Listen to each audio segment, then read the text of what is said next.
Happy to be joined in studio by Pierre Curtis, who's in his fourth season as an assistant coach for the Furman women's basketball team. And, man, are they on a run right now. It's not that long ago that Jackie Carson's club was sitting here at 4-9 on the year. And now, after 6 consecutive wins, back over 500 overall at 10-9, have won their first 3 games of Southern Conference play and just completed their 7th consecutive win over Wofford back on Saturday, 69-41. Pierre, welcome to the show. And, man, it's been a pretty good run for you guys right now. Yeah, thank you for having me. Our kids came back from Christmas break with a different mindset and, coming in and staying a lot more focused and paying a lot more attention to the game plan and getting in the gym a little bit more. So it's been fun. It's been a fun ride so far. What was going on with the team when you were sitting there at 4-9 before this run? Just kind of diagnose the issues. Well, I think it's tough when we have 7 new kids that we had to get used to our culture and in our program and our plays, and so we start 2 freshmen, so there's always a learning curve for freshmen coming in. And like I said, Deanisha Jackson, she had to get her feet wet, having sat out last year. So I think that goes a lot into it, is just, kids getting acclimated to the college level. But also we had a tough schedule. I mean, we took some kids to the preseason NIT, and we played about 5 Atlantic 10 teams. So, we didn't make it easy on ourselves with bringing the new kids in. We kind of threw them right into the fire. So I think, they're finally starting to learn what college basketball is about, and they're doing pretty well right now. Maybe a little overwhelmed at first, and now have had a chance to catch their breath a little bit. Yeah, kids coming in playing 30 minutes a game as freshmen, that's not something that they're accustomed to doing. And I think just with our new terminology and things like that, kids, it takes them a little bit to adjust for sure. I would imagine that Jackie and you and the rest of the staff have the same issue with freshmen that Nico and really coaches all across the country have on the men's side. Oliver Purnell, when he was at Clemson, used to say that he had to get rid of what he called the high school trot. From a kid coming in, shoot, hit the jumper, trot back down the floor on defense. You don't trot at the D1 level in college, do you? No, if you try, you give up layups. So I think a lot of us, they're used to being the best player on their team. Everybody that comes into college basketball was one of the best players on their team, and then they get here and they're not. So it takes a little bit to get used to your role on a team and just the pace of college basketball for sure. So you feel like, for the most part, that they've been able to pick that up now? Yeah, for sure. I think they're bought in. They're coming in. They're watching film. I think they're just a lot more bought in right now. They understand kind of what it takes to be successful at this level. Yeah, because I've seen enough of Jackie's practices to know when the women's team will be practicing when I get to the arena to set up for a game broadcast for the men.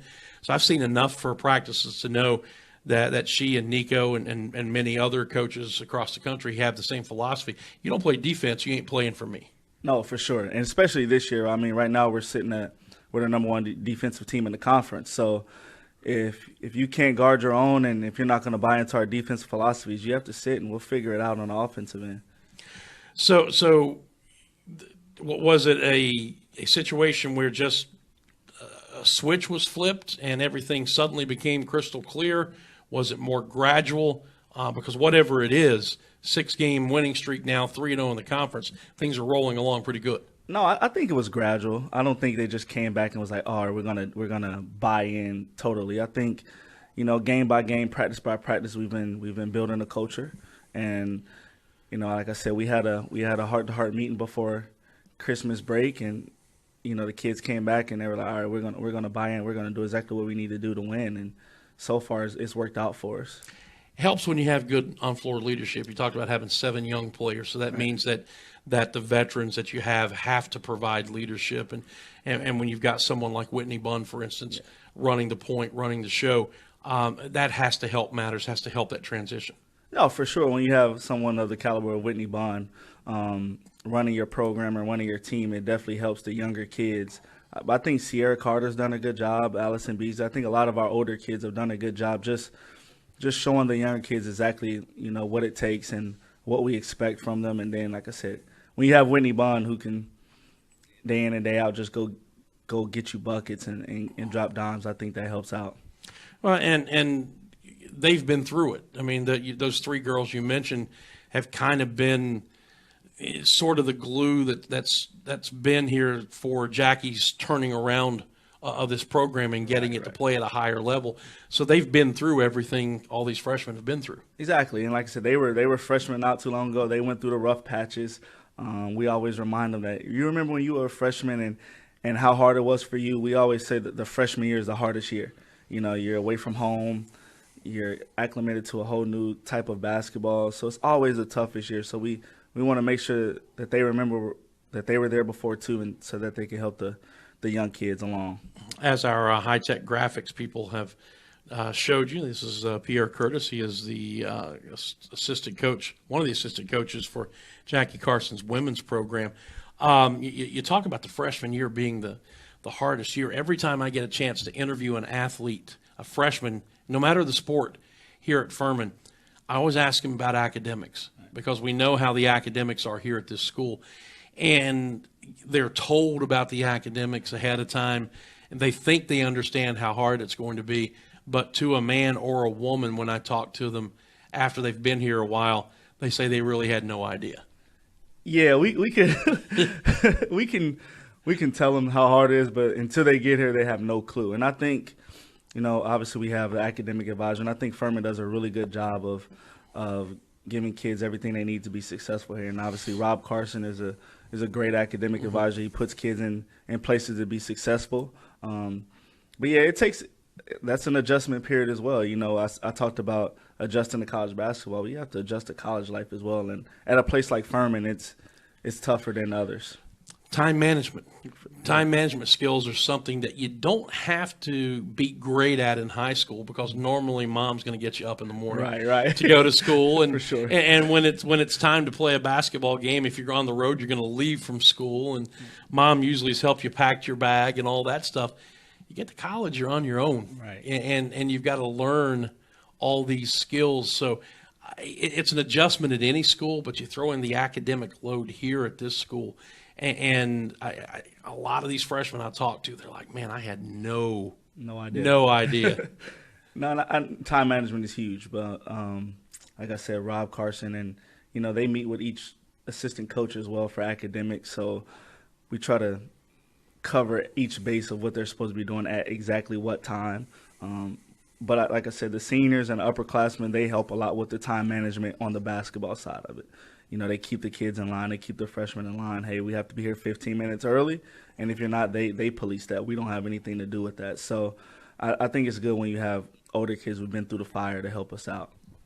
The other thing that this team has had to deal with early in the season is adjustment and change on the coaching staff. You're in your fourth season, but everybody else on Jackie's staff is new, including the director of operations. So has there been a period of time of developing a chemistry and a symmetry among the coaching staff as well?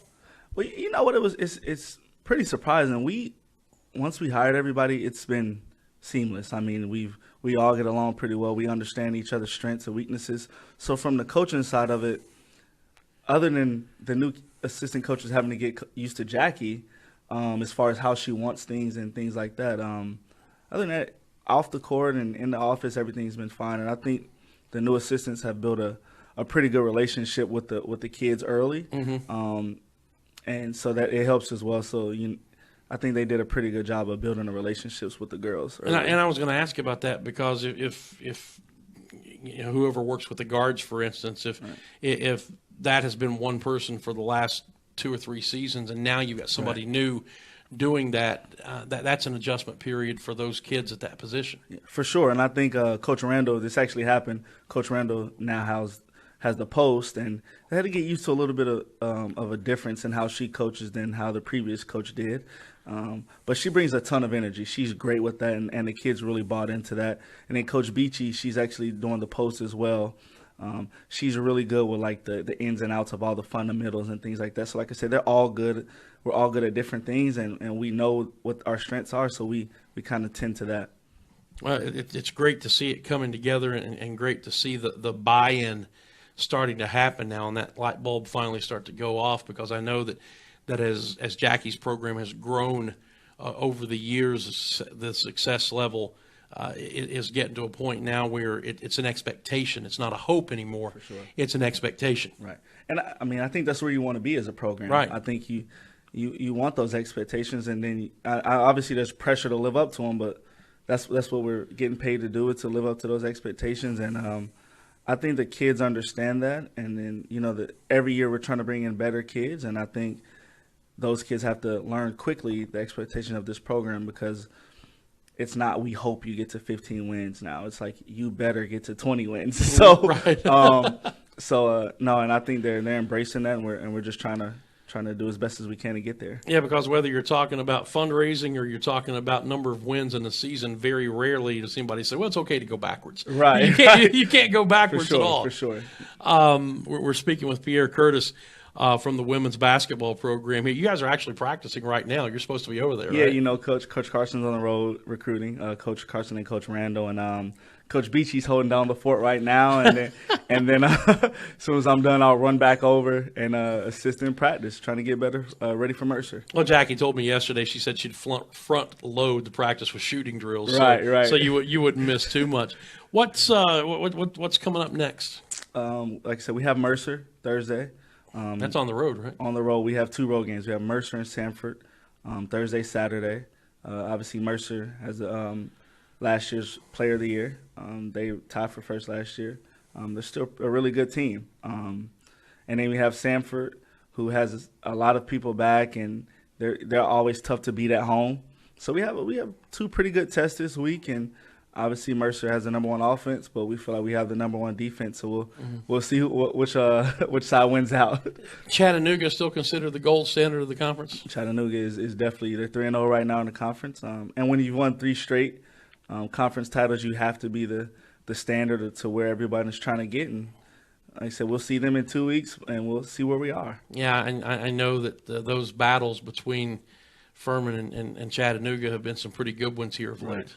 Yeah, no, for sure. And, it's always a tough battle. It's like a difference in teams. They're a really gritty, defensive team. And in the past, we've been like a high-powered offense. But I think now we've switched it up to where we're gritty on defense as well. So like I said, we'll worry about them when we get to it. But right now we're just focusing on Mercer. Well, what particular challenges does Mercer bring? They can definitely score the basketball. So we're not going to do anything different than we have in the past, but we have to know that Kalia Lawrence is a player, and we're going to give her a little bit more attention than others, but also defensive. They offensive rebound really well, so we got to make sure we block out, and we have to get used to playing against the zone. They play a lot of zone, so a lot of our practice this week could be just tending toward how to score against the zone and things like that. Not settling for jump shots. Not settling for threes. We have a tendency to shoot a ton of threes when people play a zone, so we're going to have to break the mold a little bit. So you'll leave Wednesday and be gone basically until Saturday night after you play Samford and get back late. That's another thing that young players have to adjust to is life on the road at the D1 level, because it's not like you leave and you pick up your academics when you get back. Right. You got to do that while you're on the road as well. For sure. No, and I think they got a good taste of it when we had the NIT. We were on the road for a while. And like I said, we make sure they have enough time to do their studies. There's study hall time on the road. And hopefully, like I said, the older kids are reiterate to the younger kids, hey, this isn't free time. You got to make sure that, hey, when we're not at practice or film or things like that, that you're making sure you're taking care of your studies. And by and large, it seems to be going well. Everything's going pretty well right now. Yes. That's good to hear. So as you move on, we're talking about how well you've been playing in this 6-game winning streak. Obviously, there's more adversity to be faced before this season is over and done. If you're going to sustain long-term success, what's the formula? What has to happen? I think we just have to keep doing what we've been doing. Just coming to the gym. You're going to work your tail off, get in the gym extra.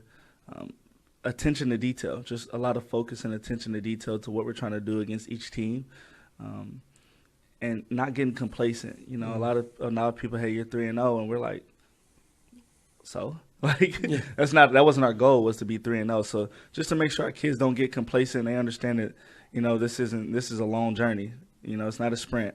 So like I said, just make sure they don't get complacent is going to be huge. And then that's the job of the coaching staff, to light that fire under that rear end. That's our so job. They don't get complacent, right? That's our job. So that's what we get paid to do. That's good. Hey, Pierre, thank you for coming and spending some time with us. Oh, thank you for having me. I really appreciate it. We'll let you get back to practice, man. All right, Appreciate thank you it. so much. That's Pierre Curtis from the women's basketball staff.